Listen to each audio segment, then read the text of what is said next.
BioWare is one of the most accomplished, storied video game companies in history. It cannot be understated their contributions to this industry, redefining the RPG genre.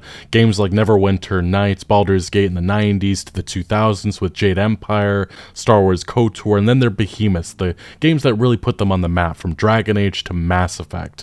These are games that really have inspired and influenced so many different developers and video games over the years. BioWare, there was a time in which they were at the top of the video game industry. Everybody was looking at them to see what they were going to be creating next that was going to redefine the industry, and everybody was just looking at what was going to be the new expectations. They were setting new standards.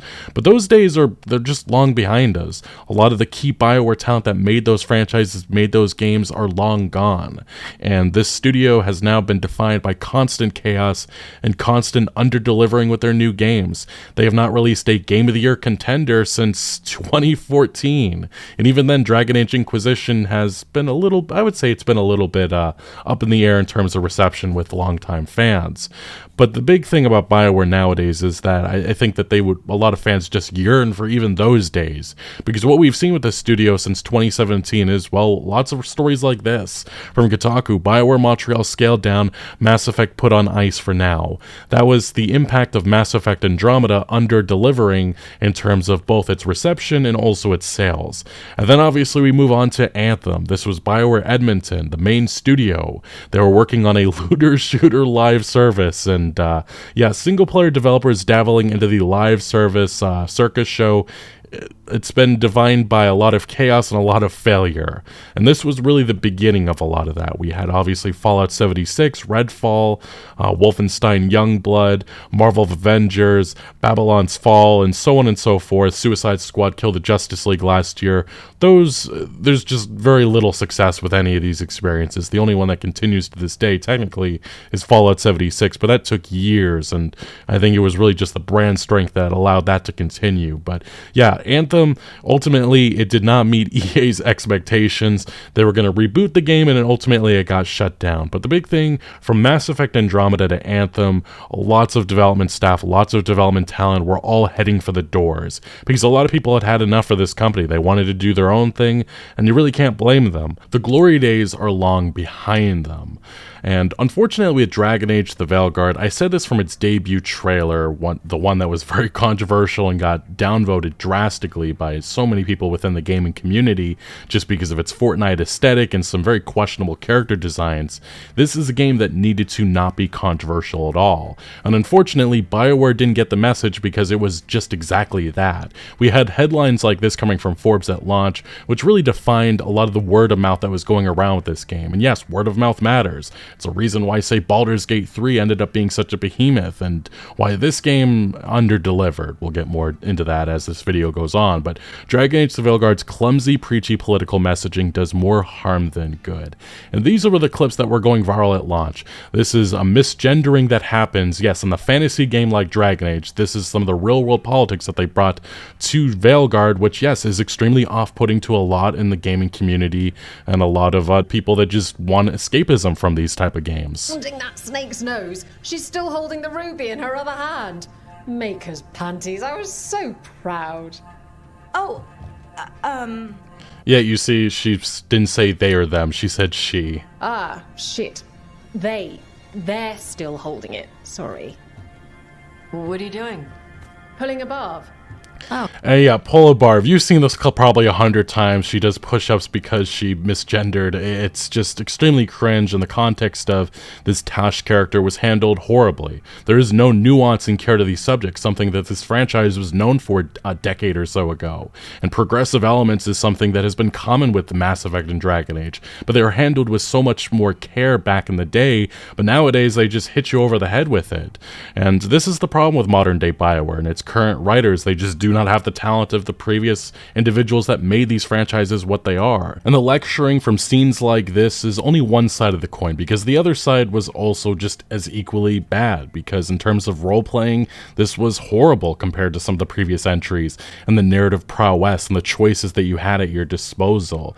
This was extremely safe and neutered, and for many, just extremely off-putting. And then there was also the review process, which was extremely tainted because BioWare and Electronic Arts was extremely selective with who got early access and review copies. And obviously we saw all these headlines going viral. BioWare's back, baby. The friend group simulator we've been waiting for. The magic is back and BioWare's latest RPG, but the problem is that the gaming audience now just does not at all believe in this legacy media outlets. They don't listen to this type of coverage. They go to YouTubers, many content creators, and we're seeing a very different tune from many of these other individuals.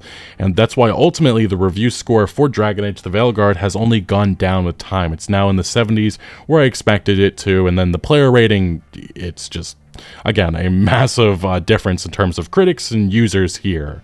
But also, if you check on Metacritic, from those who actually even played the game, 33,000 reviews, and 70%, it's just all right. It's nothing, it's not the comeback that BioWare badly needed. And that's why we are here and why this game suffered so badly. Because BioWare just does not understand their audience, and they don't care to understand them at all. And that's why I think we already had early indication of where this game was headed right at launch, and the fact that they said that, nope, we're done, we're not doing any DLC, the team's now just moving on to Mass Effect 5 immediately. I think that was the first indication that this game, at least beforehand, Electronic Arts, I'm sure they did projections. They knew that this game wasn't going to be like Baldur's Gate 3 blowing up the sales charts, but I also personally didn't expect it to do as badly as it has done. Again, we'll get into that as this video goes on, but Jason Schreier, very early on, he gloated on social media about the topping the charts, because on SteamDB, the game topped at around 50 to 60,000. That's hardly impressive. But I think Jason Schreier and a lot of game critics thought that this game was going to be like Baldur's Gate 3, in which all the noise was going to be able to be tuned out, and this game was just going to go on to sell millions upon millions of copies, but that's not what at all has happened. Schreier, the writer formerly of Kotaku and now of Bloomberg, saying go woke, go bro, or top the charts. And then he also responded saying, I actually don't like the game very much, but I do like seeing you chuds get dunked on. And I guess he was saying chuds are getting dunked on by the game succeeding, but he deleted some of these tweets, which as somebody like Jason Schreier who's tuned in, obviously he must have been hearing, uh-oh, this game's not actually doing very well. And that leads us to this. And yeah, if you put it right up against that Jason Schreier tweet, ooh boy.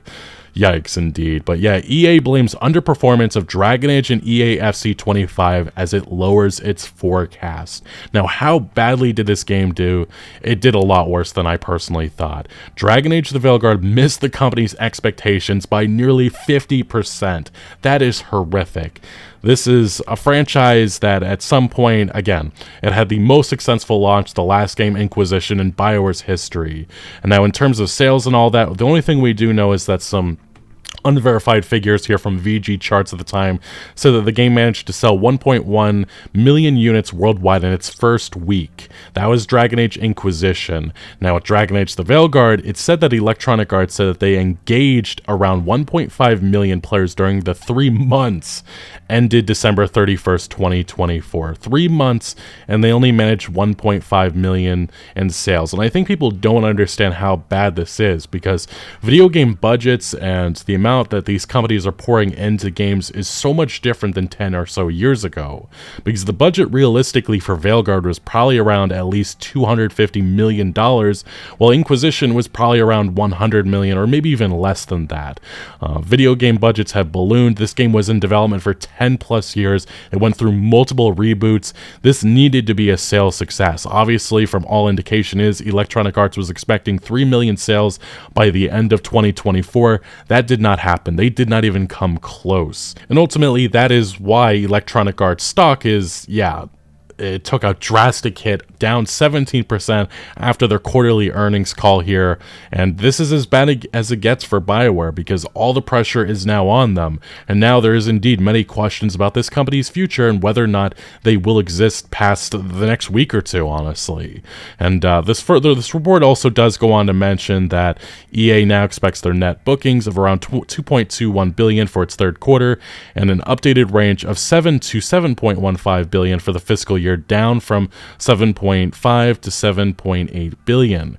During quarter 3, we continue to deliver high-quality games and experiences across our portfolio. However, Dragon Age and EA Sports FC 25 underperformed our net booking expectations. Now, to understand the 1.5 million players, it's also important to understand they didn't say 1.5 million sales, they said players. EA does have their subscription services, and that could have been a contributor with some of those sales. Who knows how much, but yeah, if you want to compare sales for Dragon Age The Veilguard, this is the history of the company. Dragon Age Inquisition, it doesn't show it here, but it shows Origins, 3.2 million copies sold in 3 months. It sold half of that, less than half, of Veilguard, obviously. Dragon Age 2, over 2 million copies sold in its 2 months. KOTOR, 3.2 million copies in its debut year. Mass Effect, 1.6 million copies sold in 6 weeks. Mass Effect 2, over 2 million copies shipped in 2 weeks. And Mass Effect 3, over 6 million copies sold. And the big thing about these games, these were released a decade ago. The gaming audience was drastically smaller, the budgets were drastically smaller, and the games were coming out very fast, and again, they spent 10 years working on Veilguard. And Inquisition, say what you will about it, I have my opinions about it obviously, but Inquisition sold over 12 million copies in its lifetime. Now, will many individuals flock out in the years to come to, buy Veilguard if it's say for $5 or $10? Maybe, but is it ever going to get close to the 12 million copies sold? I find it very, very unlikely. And yeah, I will be that guy to point out that Veilguard has sold thus far less than 10% of Inquisition's lifetime sales. And obviously many years to come, but the big thing that Inquisition had going over Veilguard is that it won tons of Game of the Year awards. It had decent word of mouth. In my opinion, Veilguard will never reach those heights of Inquisition in terms of sales, and it probably will be very far off from being profitable. This is a game that's going to lose money for Electronic Arts, which is just even more disastrous news for BioWare and their future. But this was Electronic Arts at launch. This is what their EA boss was saying. EA says BioWare has returned to its strengths with Dragon Age, predicts breakout potential thanks in part to limited competition.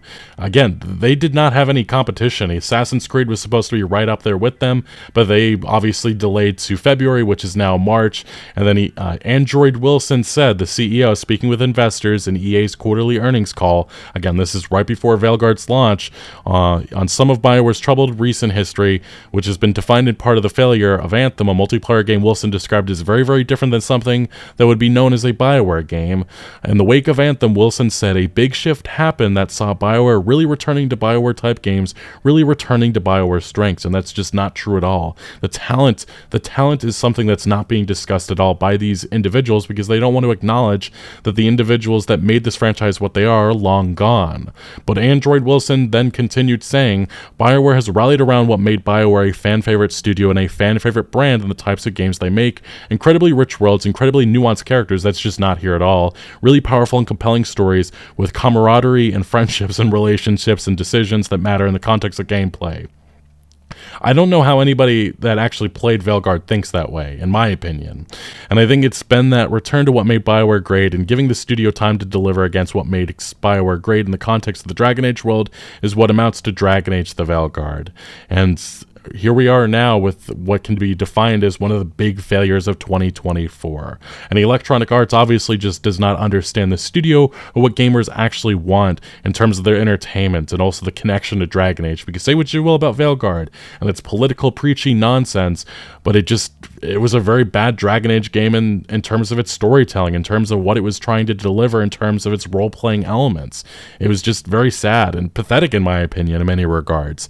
And that's why it's not surprising to see that Corinne Boucher, she was the Veilguard director, she left BioWare and EA after 18 years. The chance to return Dragon Age to a proper quality single-player RPG was the privilege of a lifetime. BioWare still has a lot of work to do culturally, but I do believe they are on the right footing now. And yeah, I think they need a drastic cultural shift because there is a massive disconnect between the gaming audience and what they are delivering, and it's not working at all. And this is not just a BioWare problem, but it seems like an industry-wide problem. And say what you will, taking, credit and being happy about creating a proper quality single-player RPG, I just don't think that that's enough here in 2024, especially with a studio with their type of history. That's not good enough. And say what you will, but the original vision, the original, plans for Dragon Age 4 just sounded so much better than what we actually got. That was when it was under the supervision of Mike Laidlaw, but obviously over the years with all the chaos that was happening at BioWare, especially with Anthem, he left and that vision died. And we ultimately got the Veilguard, and it just, again, I have a video separately I did a couple of months ago talking about that original vision, and it's very sad that we'll never get to see that. But Corinne Boucher, the director of Veilguard, did say in a statement to Eurogamer, she explained she was presented with an opportunity I could not turn down. I don't believe that for a second. She can say whatever she wants, but I don't believe this. I think what happened is that behind the scenes, Electronic Arts probably indicated, yeah, we're probably not making another Dragon Age game again. Like, this is it for the franchise. There doesn't seem to be an interest, and there's not a want for, future entries. And I don't think that there was a place that she was going to be taking a director spot, especially because the work that she did in this franchise, it just wasn't good enough. And these are the consequences of that. But yeah, obviously she gets to say that, there's another opportunity she couldn't turn down, but there's nothing bigger than this, a multi-million-dollar project of a franchise that was beloved by so many, and ultimately she is responsible for bringing on the death of this franchise. And I would be surprised that we ever see a Dragon Age 5 unless, Mass Effect blows up and ends up being an absolute behemoth. But right now, it seems like Mass Effect 5, all the pressure is on that experience, and if it doesn't deliver, that's it. That's it for BioWare. But she did say in a statement, this was all leaked, I believe, by YouTuber Smash JT. He was the first on this. In her statement, Boucher stated her exit was voluntary. I just personally don't believe that, and that she left having achieved what I set out to do at BioWare, and that part of the statement is absolutely insane to me. I wanted to come in and help right the ship. At the heart of it, this is about my own fulfillment. And her comments reflect Veilguard's initial beginnings as a live service game made over several years, later converted into a single-player affair as BioWare reprioritized Dragon Age and Mass Effect after Anthem's collapse in 2021. She said, working on this game, it was hard fought, as games with such tumultuous dev cycles rarely end up shipping, and even more rarely turn out great. We as a team did it. Again, most of the gaming audience does not define this as great. They don't even define this as good. And most of the gaming audience just didn't even bother to check it out. And this came at a time in which there was limited competition. There were no excuses. The game was just extremely off-putting. And that is something that BioWare Electronic Arts management have to look at. They have to understand why there is such a disconnect with what gamers actually want versus what they're delivering. And I think those are some of the cultural conversations that they do not at all want to have happen. Again, toxic positivity is a very real problem in this gaming industry. She said, we did it, and it was hard. It took a toll on me. BioWare still has a lot of work to do culturally, and I do believe they are on the right footing now. We'll see about that. And YouTuber Smash JT and Twitter influencer, former Blizzard executive Grums Mark Kern leaked this on social media, but this was her email to staff saying, after so much contemplation, I've decided to pursue a new challenge and a new project, doing what I love most, making RPGs. It wasn't an easy decision, as I mean when I say I love BioWare, the Dragon Age team, and what we have accomplished together. My time with all of you has been the highlight of my career. And it is worth mentioning that this report also came alongside a rumor that BioWare Edmonton was being shut down. Some other individuals in the industry, from Jeff Grubb, who has been very inconsistent with his reporting, and Eurogamer, have said that this is not true. But honestly, I think at this point, it would not surprise anybody that this news actually is true, and BioWare Edmonton does get shut down before Mass Effect 5 even enters into full development. This is a studio that has been hit by constant chaos, constant failure the last decade. 3 games that under-delivered, and they invested millions upon millions into these projects. At some point, Electronic Arts is going to say enough is enough. But very much so, after the BioWare director left, there has been news that BioWare staff is being put around Electronic Arts. They are assisting on the Battlefield franchise, and apparently Mark Dara, one of the former executive producers at this company, he said that BioWare staff will help with other EA projects until Mass Effect development will need them, and that makes sense because, again, they're not working on multiple entries. It is one game. Mass Effect 5 is the only focus, and if that fails, that's probably it. It was also said that some other writers have also been, they're being moved around. Some of the individuals that worked on Dragon Age are now working on supposedly the Iron Man game, and again, based on some of that writer work that we saw within the Veilguard, I'm extremely worried about any of their contributions to any of these other EA franchises. That is skepticism that will follow them, in my opinion. And those are the consequences when you put out a game that has just such a controversial reception and such a divisive reception. But it is worth mentioning that some of the reporting over the time, again, it just looks extremely real. Toxic echoes and unmet expectations. BioWare whistleblowers detail Veilguard's collapse. Update: another BioWare insider confirmed that the 3 million copies sold figure was actually BioWare's internal projections for sales over the title's lifetime. And based on what we heard from Electronic Arts, the fact that they expected 3 million sales does seem like some of this reporting seemed to be pretty accurate. And yeah, they have not sold 3 million copies, and they're very far from that. And again, the copies that are sold in the future, they're not going to be sold for $70. It's going to be a fraction of that.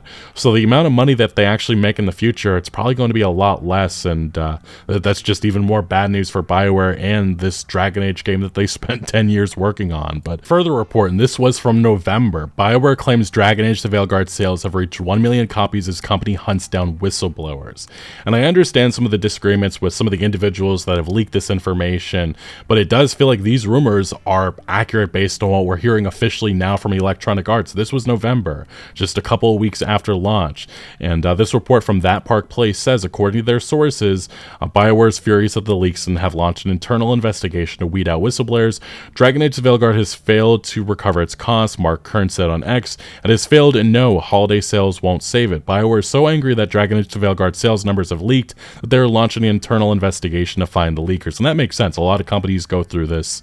And then Smash JT, another YouTuber. Again, you don't have to agree with these individuals to understand that their sources were pretty much on the money with a lot of this.